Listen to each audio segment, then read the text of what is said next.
Hey, it's Dr. Kyrin here for another episode of Her Brilliant Health Secrets. Today we're going to be talking about the top 10 mistakes that people make when they use coffee enemas.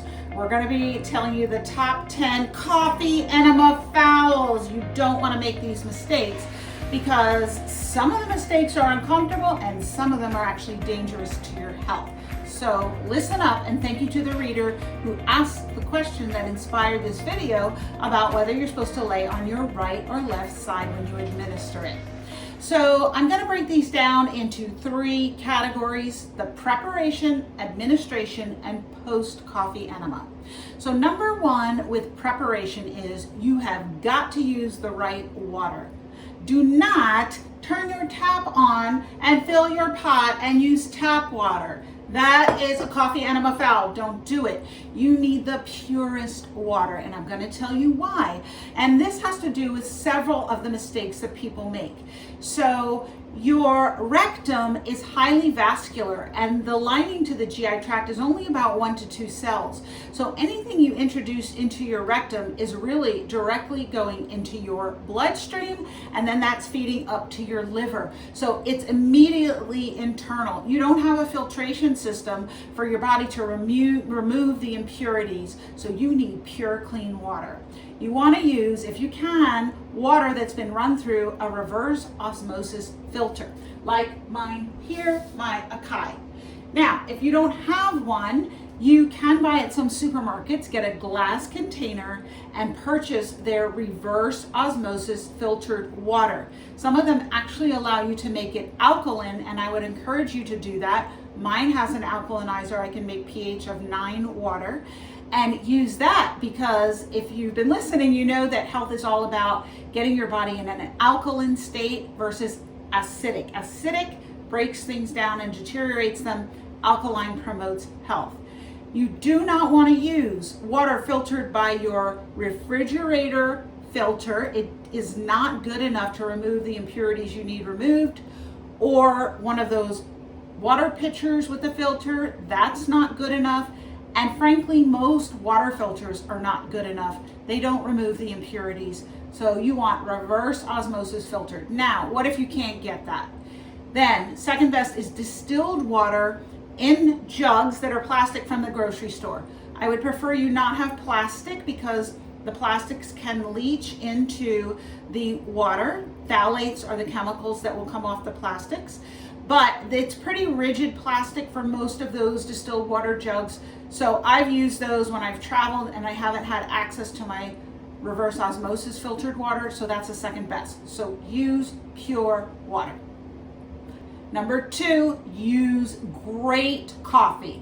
Not just good coffee, but great coffee. So I know this is crazy, but you're not going to take your Starbucks. Don't go to Starbucks and buy coffee and dump it into your enema bucket and use it. There are so many contaminants in that coffee. It's not organic, and it has a whole host of other problems.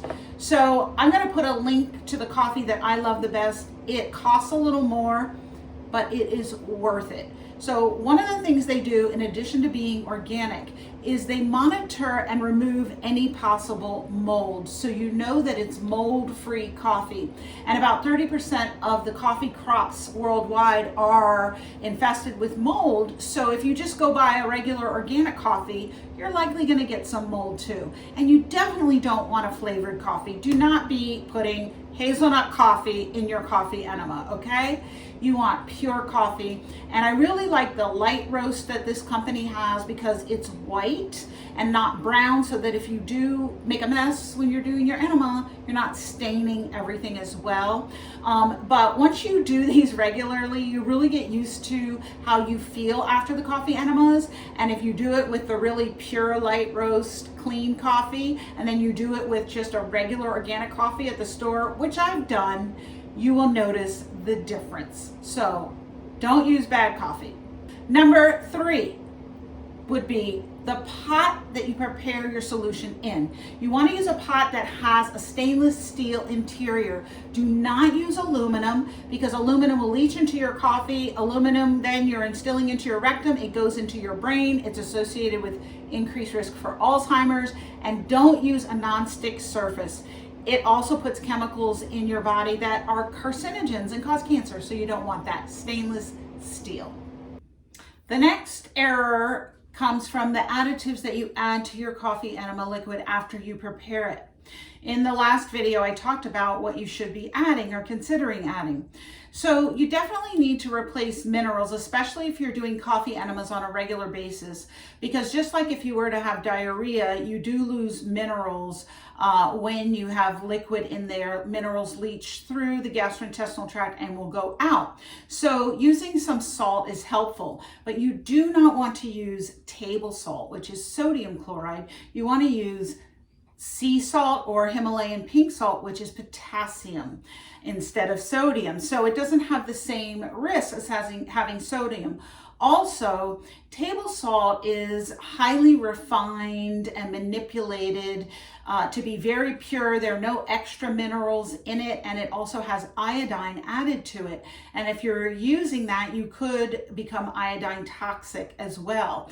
So you want to use a clean form of Himalayan pink salt or sea salt. It has over 60 natural minerals. It's just taking salt, natural water, and drying it, so removing the water. So that's healthiest. So you want to do that, and a lot of people will make the mistake of adding table salt. That is a definite coffee enema foul. Don't want to do that. And then if you choose to add essential oils that I talked about in that last video, you want to make sure that you're using pure organic essential oils. So let me tell you why. So when they extract the oil from leaves of a plant or flowers of a plant, they're taking that essential oil and concentrating it. It takes about 1,000 rose petals to make one bottle, small bottle of rose essential oil. So you're really concentrating the oils or the fats from these plant products into an oil form. Well, guess what? Pesticides are lipophilic, they're fat loving, and so they go along with the oil. So if you're not getting organic essential oil, then you're getting a hefty dose of pesticides in your oil. So this is an inorganic one. You don't want that. You want the purest, highest quality, and I like Young Living essential oils. They are very clean. So next, in terms of the administration, what are the mistakes that people make? Number one would be the timing. You don't want to do a coffee enema in the evening or right before you go to bed. Because if you're one of many of us who are slow caffeine metabolizers, then you're going to be up all night because that caffeine is going to be circulating in your body. You don't get the same dose of caffeine as if you were taking coffee orally, but it is enough if you're a slow metabolizer, and that's genetically determined, that it's going to keep you up. So do it first thing in the morning. If you're a fast metabolizer, great. I still recommend that you do it in the morning because it could affect you. You don't know how it's going to affect you, unlike if you know how you react. It's best to do it in the morning. So what's next in terms of coffee enema errors? Improper preparation. So if you are one of the up to 20% of people who suffer with chronic constipation, meaning you have less than one bowel movement every day, then you likely have accumulated an excess amount of stool in your colon. You've got to get rid of that before you do a coffee enema. Otherwise, there's no room for the coffee to get in. So you've got to use either a soap suds enema or a salt enema or do a saline flush. I'll talk about these in other videos to clean out that colon so that your bottom part of your colon, your rectum and your sigmoid, are empty so that the coffee can get in. Next, it's important to use the right container. Using the wrong container would be a coffee enema foul. So what's a right container? You want to use something that's inert, meaning it's not going to seep into your coffee and get into your body. So the most inert materials that you want to use would be metal, stainless steel, or glass. Preferably not plastic. I've seen some enema buckets that were completely plastic. They're almost like a shopping bag from the supermarket. You definitely don't want that. And then there are some silicone ones, and silicone is fairly inert, although if you know about silicone breast implants, there are people that have had a problem with it. So if you're someone who has multiple chemical sensitivities, or you're dealing with chronic health issues, you definitely want to even avoid the silicone ones. So I like stainless steel, and I want to tell you just a few other tips about the bucket. And I'll put a link to my favorite bucket, because when this one was in storage for a while and I was traveling, I purchased a cheaper, less expensive stainless steel bucket online, but it didn't have the nice connections that this one has. So on this one, the spout is actually soldered into the bucket. So it's really one unit, they're not separate. And on the one I got, these were separate and the nut screwed in the spigot. Well, after time it got loosened and came apart, and it was actually very difficult to get back together, and it never was sealed. It would always leak. So don't even get the less expensive stainless steel bucket. Spend a few extra bucks and get this one. It really is the best. I've had it for years. And then in terms of your tubing, sometimes people will get plain rubber tubing, which you don't want to get because it can have additives in the rubber. Some people react to the rubber, and so the coffee can pick up some of that material and get it into you. You want to use a silicone tubing, which is really unavoidable. There's no such thing as metal or glass tubing, which would be awesome if we had it because it's really inert. But getting silicone would be great. And lastly, in terms of administration, and this was the question that prompted this video, thank you for that question, is how do you lay when you are going to administer it? Great question. So in my video, I said that you lay on your left side, but you'll see a lot of people talking online about laying on your right side, and that would be a coffee enema foul. Don't lay on your right side. So why is that? So your goal is to get this fluid into your rectum, the lower part of the colon right before stool comes out, and the sigmoid colon. So where those are is on the left side. The sigmoid squiggles down. Sigmoid is S-shaped, and it goes down in the back into your rectum. So you want to lay on your left side so that when the enema is coming in, gravity is helping you in bringing that fluid down. Those blood vessels that supply that area go directly up to the portal vein that goes into your liver on the right. And that's where the coffee enema is having a lot of its effect. Sure, it's having some of its effect in cleaning out that lower rectum and sigmoid, but a lot of it is that the beneficial chemicals in it go up directly in your bloodstream to your liver and your gallbladder, which is your primary sanitation department that's getting rid of toxins. So it's on your left side you want to lay. If you're laying on your right side, you're fighting gravity because you're trying to push liquid uphill, and that's not your goal. And I think that people are probably confused, and they know that the liver's on the right, and they think, oh, you should lay on your right side because you want to get to your liver. But it's your blood that carries the beneficial chemicals up to your liver, but you want to lay on your left side. So now you know. What's next? Post enema, you've got to clean your bucket and tubing thoroughly and let it dry thoroughly, or you could foster abnormal bacteria growing in your bucket or your tubing, or worse, mold. And then when you're infusing your coffee enema, you could be giving yourself a hefty dose of mold and bacteria, which you definitely don't want. That is a super coffee enema foul. So what do you want to do to clean it? You can clean it directly with hydrogen peroxide, which is a fabulous antimicrobial. I'm a little anal about this, so I like to use a 7th generation antibacterial spray that is 100% natural. It's made from thyme oil, thymol, and it's proven to be active against 99.95% 95% of microbial agents. So I will use this to clean out the bucket with hot water, and then I'll run it through the tubing also and clean the nozzle as well. You can do the same with hydrogen peroxide.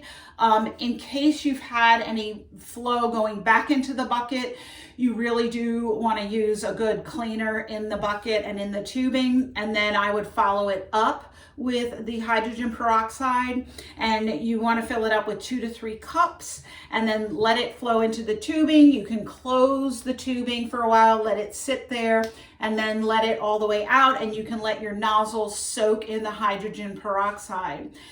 You've got to make sure that your bucket is dry, absolutely dry, and your tubing is absolutely dry. Otherwise, mold will grow. Trust me, I know, because this has happened to me.